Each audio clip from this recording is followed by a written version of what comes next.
Hi, I'm Dick McClain.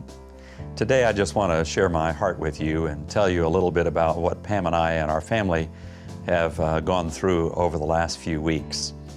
On Sunday night, September the 1st, our daughter Heather gave birth to her fourth son 2 months before his due date and about a week after his heart, for some unexplained reason, stopped beating.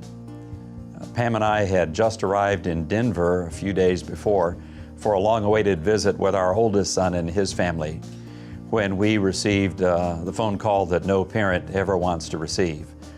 The call from our daughter saying through tears that she had just learned that her baby had died. We, of course, came quickly back to Atlanta, and so we were with Heather and Steve all day on Sunday through her labor and through the birth of Isaac Joseph. For about 5 hours after he was born, we got to hold him, to cry over him, and to just cling to one another as a family and to the Lord. 2 days later, Heather's husband, Steve, and I, along with Steve's dad, took a cradle, a rocking cradle that I had made more than 12 years ago before the birth of their first son, Ian, our oldest grandson. We took it apart, we reduced its size, and we fashioned out of the cradle that their three boys had used the casket in which Isaac was buried.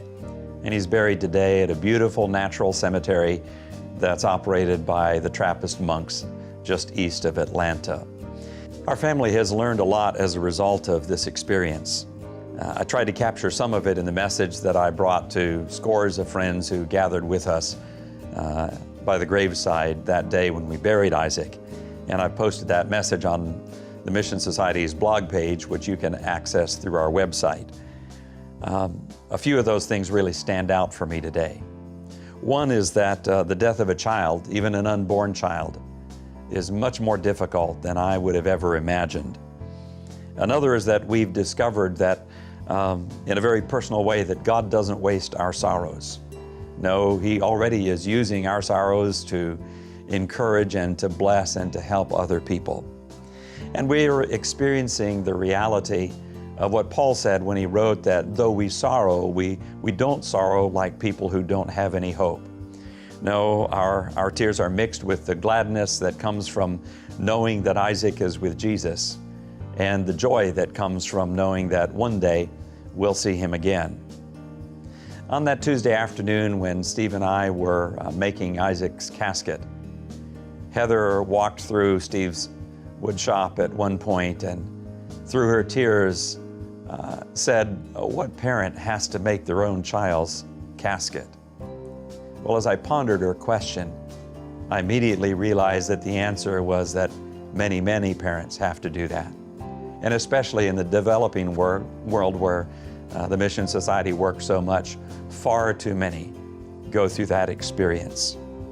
I've known that all along, but before last month, that was just a piece of information. It was something tucked away in my knowledge of infant mortality rates.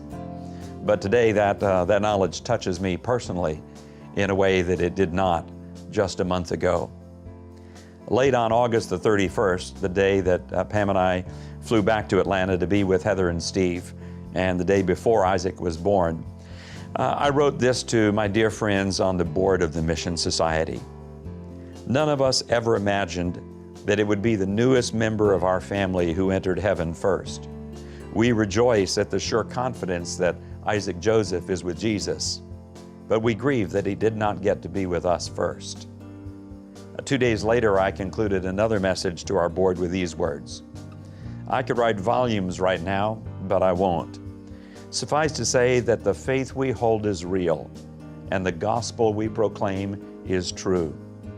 I grieve over the millions of families around the world who grieve the loss of their babies, but who have not heard that their departed little one is with Jesus, or that they, through faith in Him, could one day see their little one again.